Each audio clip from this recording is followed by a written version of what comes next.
Bonjour, bienvenue à 5 minutes pour un article. Dans quelle mesure les auditeurs qui vérifient les informations sur le développement durable divulguées par les entreprises font-ils preuve de professionnalisme dans leur pratique? Cet article, publié en 2020 dans AAAG et réalisé avec Iñaki Heras, César Vitoria et Marie-Christine Boverton, apporte des réponses à cette question importante pour la prise en compte du développement durable par les entreprises. Le professionnalisme, c'est-à-dire l'exécution de tâches de façon compétente, efficace, responsable, est essentiel dans tout type de métier exigeant une expertise particulière, que ce soit piloter un avion, construire une maison ou encore vérifier des états financiers. Vous n'aimeriez sans doute pas prendre l'avion ou subir une opération chirurgicale si vous aviez de sérieux doutes sur l'expertise et le professionnalisme des personnes en charge de ces activités. Pour assurer ce professionnalisme, il existe des formations, des examens, des diplômes, des normes ou encore des codes de déontologie développés par différents ordres professionnels. C'est ce qu'on appelle la professionnalisation, c'est-à-dire finalement la mise en place d'un cadre institutionnel qui assure le bon fonctionnement et la reconnaissance des intérêts d'une profession. Étant donné la complexité des enjeux de développement durable et l'expertise très pointue nécessaire pour analyser les informations de plus en plus détaillées divulguées par les entreprises sur ces questions, on pourrait s'attendre à ce que la vérification de ces informations soit faite de façon professionnelle. Étrangement, le point de vue des auditeurs sur cette question n'avait pas vraiment été étudié en profondeur dans la littérature lorsque l'article a été réalisé. Pour tenter d'y voir plus clair, nous avons interrogé les personnes concernées, soit au total une quarantaine d'auditeurs qui sont chargés de la vérification des rapports de développement durable. Les résultats sont selon nous assez stupéfiants.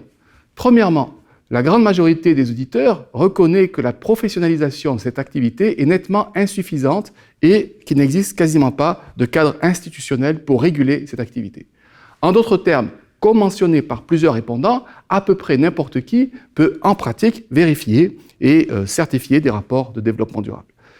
Le manque de sérieux de certains auditeurs et l'existence de vérifications plus ou moins bâclées ont d'ailleurs été largement soulignés lors des entrevues.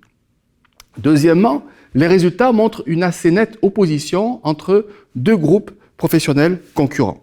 D'un côté, les comptables, notamment les grandes firmes d'audit, et de l'autre, les consultants qui, souvent, travaillent dans des structures beaucoup plus petites. Les auditeurs qui travaillent dans des cabinets comptables mettent généralement de l'avant la réputation, la longue expérience de leur entreprise par rapport aux firmes de consultants. Plusieurs répondants ont comparé ces firmes à de petites boutiques par comparaison avec certains grands cabinets comptables internationaux dans lesquels ils travaillent, comme KPMG, qui existent parfois depuis un siècle et qui sont très reconnus dans le domaine de l'audit financier. Mais ceux qui travaillent dans des firmes de consultants soulignent plutôt la connaissance des enjeux de développement durable dans leur organisation et leur flexibilité par rapport aux firmes comptables qui abuseraient d'une image surfaite, n'ayant au départ absolument rien à voir avec les enjeux environnementaux ou encore de responsabilité sociale que les auditeurs finalement sont supposés vérifier. Troisièmement, pour justifier leur professionnalisme, les répondants font souvent référence aux normes d'audit qu'ils utilisent, notamment la norme ISAE 3000, qui est surtout mentionnée par les firmes comptables, et la norme AA 1000, qui est davantage mentionnée par les consultants.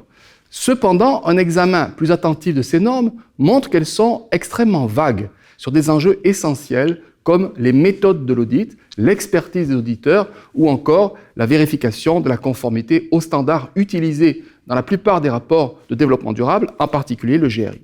Finalement, le résultat le plus troublant concerne l'expertise des auditeurs. Interrogés sur la question, les répondants ont mentionné de nombreuses compétences nécessaires à la réalisation de l'audit des rapports de développement durable. Mais à peine la moitié d'entre eux a souligné l'importance de bien comprendre les enjeux de développement durable et à peine 15% a évoqué la nécessité de connaître les normes de divulgation utilisées par les entreprises, notamment le GRI. Plus inquiétant encore, la majorité des répondants a reconnu qu'il n'existait pas, à leur connaissance, de formation substantielle et crédible sur la vérification des rapports de développement durable. En fait, les seules formations qui ont été mentionnées sont des séminaires ou bien des conférences qui durent en général quelques heures ou quelques jours et qui ne sont pas vraiment associées à des diplômes reconnus. La plupart des auditeurs interrogés sur les principes de base en matière de divulgation d'informations sur le développement durable ont d'ailleurs donné des réponses souvent très évasives et peu convaincantes, ce qui d'ailleurs confirme leurs propres affirmations sur le manque de professionnalisme des vérifications. En conclusion, l'étude met en lumière les lacunes majeures dans l'expertise et le cadre institutionnel nécessaire pour mener à bien des vérifications de qualité sur les rapports de développement durable. Ces lacunes ne sont certainement pas étrangères au manque de fiabilité et de transparence de ces rapports.